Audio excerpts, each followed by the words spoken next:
حاضرین اہل سنت و جماعت خواہران ملت اسلامیہ، السلام علیکم ورحمۃ اللہ وبرکاتہ۔ الحمدللہ الحنان المنان الذي خلق الإنسان وعلمه البيان، والصلاة والسلام على رسوله سيد الإنس والجان وعلى آله وصحبه ذوي الخير والإحسان، أما بعد فأعوذ بالله من الشيطان الرجيم، بسم الله الرحمن الرحيم، قل إن كنتم تحبون الله فاتبعوني يحببكم الله ويغفر لكم ذنوبكم والله غفور رحيم، صدق الله مولانا العظيم، وبلغنا رسوله النبي الأمين المتين المختار الكريم، ونحن على ذلك من الشاهدين والشاكرين والحمد لله رب العالمين۔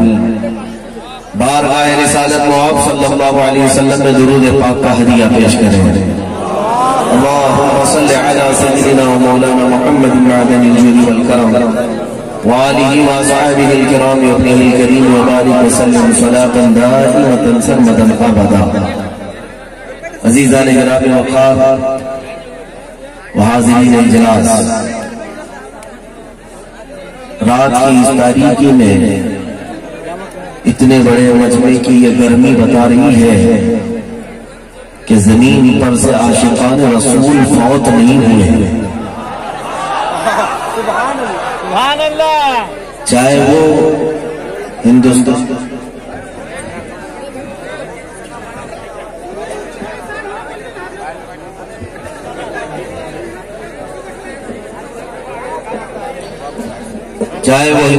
کی سرزمین ہو کہ افریقہ و امریکہ یا پاکستان، لیکن ایک بات مشترک ہے کہ ہمارے مرجھائے ہوئے دلوں کو اگر کوئی چیز زندہ کرتی ہے تو گنبد خضرا کا تذکرہ ہے۔ نبی رحمت صلی اللہ علیہ وسلم کا تذکرہ ہمارے دلوں کو گرما دیتا ہے اور ایمان میں اضافہ کرتا ہے۔ میرے عزیزوں،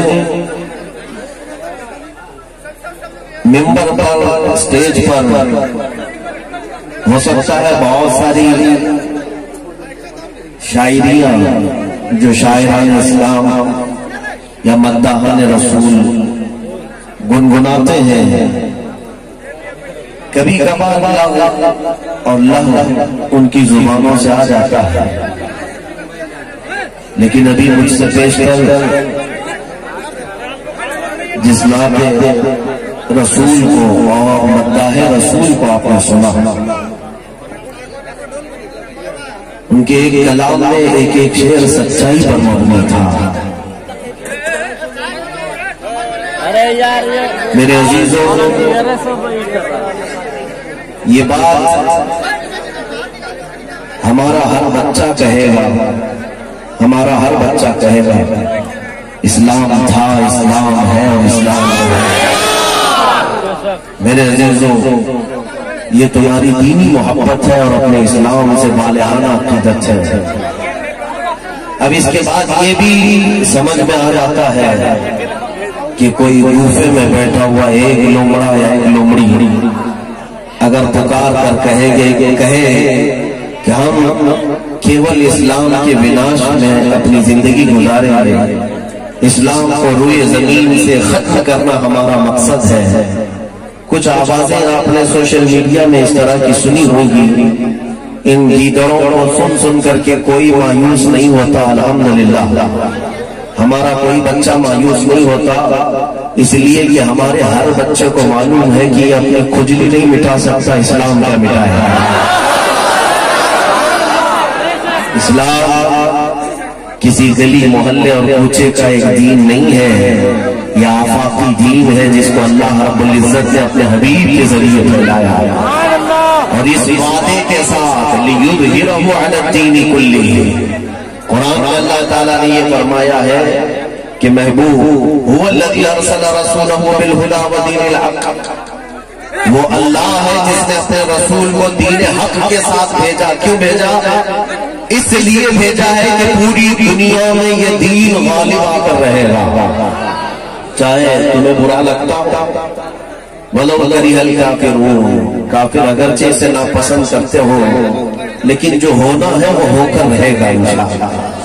بلکہ میرے عزیزوں، ہم تو اس انتظار میں راتیں کاٹ رہے ہیں کہ وہ زمانہ آئے جب امام مہدی کا ظہور ہو اور پھر وہ مکہ مکرمہ کی سرزمین سے دمشق کی طرف چلے تو جوق در جوق مسلمانوں کے قافلے ان کے ساتھ ہوں گے اور پھر دنیا دیکھے گی، پھر پکار کر کے کہے گی جو شاعر اسلام ابھی کہہ رہے تھے اسلام تھا اسلام ہے. یہ آئے گا، وقت آئے گا، وقت آئے گا اور مایوس اور ناامید ہونے کی ضرورت نہیں. میں چند باتیں آپ کے سامنے عرض کروں گا کہ میرے عزیزوں، تمہارے اندر جو سب سے بڑی طاقت و قوت ہے وہ کون سی ہے؟ تمہارے پاس سب سے بڑی دولت کون سی ہے؟ غربت ہم کو غربت نے ہم کو مار رکھا ہوگا، جہالت نے ہمیں توڑ رکھا ہوگا، قیادت کا فقدان ہمیں مکمل منتشر کر رکھا ہوگا، لیکن اس کے باوجود ایک دولت ہمارے پاس ہے، ایک دولت ہمارے پاس ہے. وہ کون سی چیز ہے؟ رسول کریم صلی اللہ علیہ وسلم کے زمانے پاک میں ایک بار ایسا ہوا کہ ایک جنگ سے واپس آنے کے بعد مال غنیمت میرے آقا نے تقسیم کیا. مکہ والے بھی تھے، مدینے والے بھی تھے، مہاجرین بھی تھے، انصار بھی تھے. جو ہجرت کر کے آئے مکہ سے ان کو مہاجر کہا جاتا ہے، جو مدینے میں پہلے سے تھے ان کو انصار کہا جاتا ہے. تو جب مال غنیمت تقسیم کیا جا رہا تھا تو میرے آقا صلی اللہ علیہ وسلم نے مکہ والوں کو تھوڑا مال زیادہ دے دیا اور مدینے والوں کو مال تھوڑا سا کم ملا. توجہ چاہتا ہوں میرے عزیزوں، مال نہ ہونا کیا یہ ہمارے پستی کا سبب ہے؟ مال کی کمی ہمارے انحطاط کی وجہ ہے؟ ہمارے گر جانے کا سبب یہ مال نہ ہونا؟ توجہ، جب ایسی تقسیم ہوئی تو انصار صحابہ میں باتیں ہونے لگ گئی آپس میں کہ رسول اللہ نے اپنے گاؤں والوں کو، مکہ والوں کو تھوڑا مال زیادہ دے دیا. حالانکہ مدینے والے حضور صلی اللہ علیہ وسلم کے میزبان ہیں، آئے ہوئے صحابہ کا خوب خیال رکھا، اپنے گھر بار دیے، لیکن مال ان کو زیادہ ملا. یہ باتیں پھیلتی رہی یہاں تک کہ حضور اکرم صلی اللہ تعالیٰ علیہ وسلم تک بھی یہ بات آ گئی. نبی پاک صلی اللہ علیہ وسلم نے حضرت سعد جو انصار کے سردار سے بلاتے ہیں اور فرماتے ہیں میں نے سنا ہے کہ تمہاری جماعت میں ایسی باتیں چل رہی ہیں تقسیم مال کو لے کر کے، کیا یہ بات صحیح ہے؟ انہوں نے کہا ہاں یا رسول اللہ، مدینے میں ایسی باتیں گشت کر رہی ہیں. حضور پاک نے فرمایا بلاؤ سارے انصار صحابہ، سب کو بلایا اور اس کے بعد نبی پاک صلی اللہ علیہ وسلم نے جو فرمایا وہی میرا بیان کرنے کا مقصد ہے اور غرض ہے. سنو، انصار صحابہ کو بلا کر میرے آقا نے فرمایا اے میرے انصار صحابہ، کیا اس بات کو تم تسلیم نہیں کرتے کہ تم گمراہ تھے، اللہ نے میرے ذریعے تمہیں ہدایت عطا کی؟ انصار نے کہا ہاں یا رسول اللہ. حضور نے فرمایا کیا تم پہلے ذلت میں تھے، اللہ نے میری بدولت تمہیں عزت نہیں عطا کی؟ انصار نے کہا ہاں یا رسول اللہ، ہمیں جو کچھ بھی عزت ملی وہ آپ کے ذریعے سے. نبی پاک صلی اللہ علیہ وسلم نے یہ سوالات کرنے کے بعد جو آخری جملہ ارشاد فرمایا وہ کیا ہے؟ فرماتے ہیں وہی چیز آج ہمارے پاس ہے، وہی چیز ہمارے پاس ہے آج. حضور نے فرمایا اے انصار، مکہ والوں کو میں نے مال تھوڑا زیادہ دے دیا اس لیے کہ وہ نئے لوگ ہیں، مدینے طیبہ میں ابھی ان کے پورے گھر نہیں بنے، میں نے ان کو مال تھوڑا سا زیادہ دے دیا، لیکن کیا تم اس بات سے راضی ہو؟ حضور پاک فرماتے کیا تم اس بات سے راضی ہو کہ وہ لوگ مال لے جائیں اور تم اللہ کا رسول لے جاؤ؟ انصار صحابہ کہتے ہیں پھر ہماری آنکھوں سے خوشی کی اتنے آنسو بہے کہ ہماری داڑیاں بھیگ گئی کہ پھر اب پوری دنیا چلی جائے اللہ کا رسول ہمارے پاس. میرے عزیزوں میں یہی کہنا چاہتا ہوں، آج دنیا میں تانا مارتی ہے کہ یہ مسلمان بچھڑے ہوئے لوگ ہیں اور بکھرے ہوئے لوگ ہیں، ان کے پاس کوئی چیز نہیں رہ گئی، مال و دولت، سیاست، قوت، تجارت، قیادت، کچھ نہیں رہ گیا۔ پھر بھی میں سینہ چوڑا کر کے کہتا ہوں ساری دنیا تم لے لو، لیکن یقین ہے ہمارے پاس آج بھی گنبد خضرا موجود ہے، آج بھی مکین گنبد خضرا کی محبت موجود ہے۔ ہمارے غریب علاقے میں بھی آؤ، غریب علاقے میں جس گھر میں ایک روٹی ملتی ہو دوسری روٹی نہ ملتی ہو، ایسے مسلمان گھر میں بھی آ کر ایک بار اشہد ان محمد رسول اللہ کہہ کر دیکھو، بچہ بھی اپنے انگوٹھے لبوں سے چھوٹ کر اپنے آنکھوں کو لگا لے۔ یہ محبت، یہ جو قلبی محبت ہے میرے آقا صلی اللہ علیہ وسلم سے، یہ سرمایہ آج بھی ہمارے پاس موجود ہے، آج بھی یہ سرمایہ ہمارے پاس موجود ہے۔ اسی لیے میں کہتا ہوں میرے عزیزوں، اعلیٰ حضرت فاضل بریلوی رضی اللہ تعالیٰ عنہ نے ہمارے سینوں سے خوف نکال کر کے ایک تعلیم دی تھی ہمیں۔ کیا فرمایا تھا جانتے؟ فرماتے امام اہل سنت فاضل بریلوی، خوف نہ رکھ رضا ذرا تو ہے عبد مصطفیٰ، خوف نہ رکھ رضا ذرا تو ہے عبد مصطفیٰ، تیرے لیے امان ہے، تیرے لیے امان ہے۔ ایک یقین تمہارے ساتھ رہے کہ اللہ کے نبی تمہارے ساتھ ہے، اس بات کا یقین ہے یا نہیں بولو مسلمان؟ اللہ کا رسول ہمارے ساتھ ہے، اور رسول کریم صلی اللہ تعالیٰ علیہ وسلم جس کے ہو گئے ساری خدائی اس کے طرف ہے۔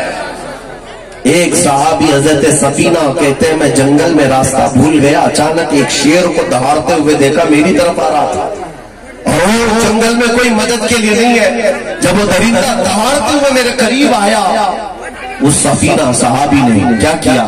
پتھر لے کر کے مارا، لکڑی لے کر کے مارا، کس چیز سے اپنا ڈیفینس کیا؟ اس شیر جیسے درندے کو حضرت سفینہ نے کیسے بھگایا؟ وہ اتنا بڑا درندہ جب منہ پھاڑے آ رہا تھا، روایت میں ملتا ہے کہ حضرت سفینہ نے پکار کر کہا یا ابا الحارث انا مولا رسول اللہ، اے پھاڑ کھانے والے درندے سن لے میں رسول اللہ کا غلام ہوں۔ روایت میں موجود ہے کہ وہ درندہ شیر جو منہ کھولے آیا تھا وہ سر جھکا کر ان کے قدموں کو چاٹنے لگے، یہاں تک کہ اپنی دم ہلاتے ہلاتے اس صحابی رسول کو مدینے تک کا راستہ بھی بتا کر گیا۔ اس سے پتہ یہ چلتا ہے کہ اگر نبی پاک صلی اللہ تعالیٰ علیہ وسلم کی محبت تمہارے ساتھ ہے تو دنیا کا ہر موذی بھی تمہیں ایذا نہیں دے سکتا، دنیا کا کوئی موذی تمہیں ایذا نہیں دے سکے گا انشاءاللہ العزیز۔ ایک بات میں یہ بھی کہتا ہوں کہ کچھ لوگ یہ علماء کی تفتیش کے لیے باضابطہ ٹیمیں تشکیل دی جاتی ہیں، یہ مولوی ہیں، یہ مولوی ہیں، ان کے آگے پیچھے تو کوئی پارٹیاں نہیں ہوتی، لیکن یہ قوم میں جب بولتے ہیں تو قوم کے اندر ایک جذبہ کیسے بیدار ہوتا ہے۔ یقیناً ہمارے ساتھ بھی ایک صاحب کہہ رہے تھے کہ بڑے بڑے نیتا اتنا گرماتے نہیں ہیں، یہ رات کے 12 کے بعد آپ گرما دیتے ہیں۔ ہم نے کہا تمہاری گرمی صرف 100 روپے 200 روپے تک کی ہوتی ہے، وہ نوٹ اور ووٹ کی گرمی ہوتی ہے، اور ہم خالی ہاتھ آتے ہیں منبر پر، اور یہاں ہزاروں کا مجمع، بلکہ میں قسم خدا کی یقین کے ساتھ کہتا ہوں نیتاؤں نے مجمع جمع کیے ہوں گے ووٹ کے لیے اور انہیں ورگلایا ہوگا نوٹ کے لیے، لیکن ہمارا جو مجمع یہاں پر آتا ہے رات کے 12 کے بعد، یہ ہمیں اگر کوئی چیز دینے کی بات کرتا ہے تو صرف ایک اعلان پر اپنی گردن نچھاور کر میرے آقا کے قدموں میں رکھنے کو تیار ہوتا ہے یا نہیں ہوتا ہے؟ یہ وہ مجمع ہے جو نبی پاک صلی اللہ تعالیٰ علیہ وسلم پر اپنی جان لٹانے کے لیے تیار ہوتا ہے۔ عزیزان گرامی وقار، میں جو بات عرض کر رہا تھا وہ یہ ہے کہ کچھ صاحب کہنے لگے کہ آپ کے متعلق بہت ساری تفتیش ہو رہی ہے، بینک اکاؤنٹ، مال جائیداد، پراپرٹی سب دیکھی جا رہی ہے، سب دیکھ لیا، اور اس کے بعد یہ پوچھنے لگے کہ ان کی بیکنگ کون کرتا ہے۔ ان کی بیک سپورٹ میں کون سی پارٹی ہے؟ بی جے پی ہے، کانگریس ہے اور دیگر سیکولر پارٹیاں ہیں، کون ان کو سپورٹ کر رہی؟ صاحب جانچ کر کے دیکھ لیا، کوئی پارٹی تو ملی نہیں، ہمارا مزاج ملی، ہمارا مزاج ملی۔ ان صاحب کے لیے میں نے ایک جواب یہ عرض کیا تھا، فاضل بریلوی کے برادر گرامی امام زمن فرماتے ہیں، عزیزو تم غلاموں کو ہو حضور کے، یہاں ڈھونڈ رہے ہو کہ کون ان کی مدد کر رہا ہے، کون ان کی مدد کر رہا ہے؟ ہمارا تو عقیدہ یہ ہے کہ ڈھونڈا ہی کرے صدر قیامت کے سپاہی، ہمارا تو ماننا یہ ہے ڈھونڈا ہی کرے صدر قیامت کے سپاہی، وہ کس کو ملے جو تیرے دامن میں چھپا ہو، حضور کے دامن میں جو چھپا ہو وہ کسے ملے؟ بس اس یقین کے ساتھ جیا کرو اے سنی مسلمانوں کہ تم کسی اور کے پرچم تلے یا کسی کی چھتر چھایا میں نہیں، گنبد خضرا کے سائے میں جیا کرتے ہو، نبی پاک صلی اللہ تعالی علیہ وسلم کی عنایتوں میں جیتے ہو۔ دو چند باتیں ایسی ہیں کہ پوری دنیا ہر زمانے میں تمہاری قیمت لگانے کو تیار رہتی تھی، لیکن کچھ ایسے غیور نوجوان ہیں جو کبھی بھی اس قیمتی دولت کا سودا نہیں ہونے دیا، کبھی نہیں ہونے دیا۔ حضرت شہاب الدین قلیوبی لکھتے ہیں کہ 3 نوجوان ایسے تھے جو ایک عیسائی بادشاہ کی قید میں آ گئے، جوان تھے، اور عیسائی بادشاہ نے انہیں قید کر کے کہا کہ تم اپنا دین بدل لو، دھرم پریورتن کر لو، ہمارے دھرم میں آ جاؤ، ہم اپنی وزارت میں رکھ لیں گے، سپاہی بنا لیں گے۔ لیکن وہ رسول اللہ کے غلام تھے، میرے آقا صلی اللہ تعالیٰ علیہ وسلم کے سچے غلام تھے، اڑے رہ گئے، جمے رہ گئے، ڈٹے رہ گئے۔ بادشاہ نے جلاد کو حکم دیا کہ ایک کڑھائی میں تیل گرم کرو، اور جب تیل کھولنے لگے تو ان میں سے ایک ایک کو اٹھا کر کے اس میں ڈال ڈال۔ اتنی سخت سزاؤں سے گزارا جا رہا ہے ایک عاشق رسول کو۔ میرے عزیزوں، 3 بھائیوں میں سے بڑے کو اٹھا کر کے جلاد نے کھولتے ہوئے تیل میں ڈال دیا، وہ تھوڑی ہی دیر میں ان کی شہادت ہو گئی۔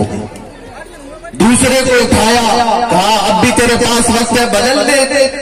اس نے کہا اب تو تم نے اور بھی دشوار کر دیا ہمارے لیے، میرے بھائی کے ساتھ بھی غداری نہیں، میرے مصطفیٰ کی شریعت کے ساتھ بھی غداری نہیں۔ بادشاہ نے کہا کہ اس کو بھی اٹھاؤ، تیل میں ڈالو۔ دوسرے کو بھی اٹھایا، کھولتے ہوئے تیل میں ڈال دیا گیا۔ انگلی کو بھی اگر تیل کا ایک چھینٹا اچھل جائے نا، آپ دن بھر اف اف کرتے رہتے ہو، اور ان دیوانوں کی کیسی آزمائش ہوئی ہوگی جن کو کھولتے ہوئے تیل میں پورے جسم سمیت ڈال دیا گیا۔ چھوٹا جو سب سے نوجوان بھائی تھا، جس کی عمر 20 سال سے 25 سال کے بیچ یا 22 سال جو بھی رہی، اس کی باری تھی۔ بادشاہ کے ایک وزیر نے کہا کہ بادشاہ سلامت، یہ نوجوان میرے حوالے کر دیں، اس کو مت مارے، 1 مہینے کا ٹائم دے دے، میں اس کو پورا چینج کر کے لاؤں گا، پورا بدل کر کے لاؤں گا۔ بادشاہ نے کہا ٹھیک ہے، 1 مہینے کا ٹائم ہے، لیکن حفاظت کے ساتھ لے جا اور رکھ۔ وہ وزیر اس نوجوان کو اپنے گھر لے گیا اور لے جا کر کے کیا کیا جانتے ہیں؟ دنیا آج بھی تمہارے ساتھ وہی کر رہی۔ پہلے دیکھ دی ہے موب لنچنگ کر کے تمہیں مار کر کے ڈرایا جائے کہ تم محمد کہنا بھول جاؤ، اللہ اللہ کہنا چھوڑ دو۔ لیکن جب تم ان باتوں سے نہیں ڈرتے تو اس ظالم دنیا کے پاس جو دوسرا حربہ ہے وہ کیا ہے؟ سنو، سختیاں کر کے دیکھتے ہیں، جب تمہارے قدم نہیں ڈگمگاتے تو پھر وہ وزیر کیا کرتا ہے؟ اپنے گھر لے جا کر اپنی حسین و جمیل خوبصورت لڑکی کو اس نوجوان کے پیچھے لگا دیتا ہے کہ تو اپنے حسن کی طرف اسے مائل کر لے، اپنا دیوانہ بنا لے، اپنی محبت میں اسے گرفتار کر دے۔ جب یہ نوجوان تیری محبت میں وابستہ ہو جائے گا، تو جو کہے گی وہ کرے گا، اور میں تجھے بادشاہ سے منہ مانگا انعام دلاؤں گا۔ یہ بیٹیاں آج اس لیے چھوڑتی بھی ہیں کہ تمہارا ایمان متزلزل ہو جائے۔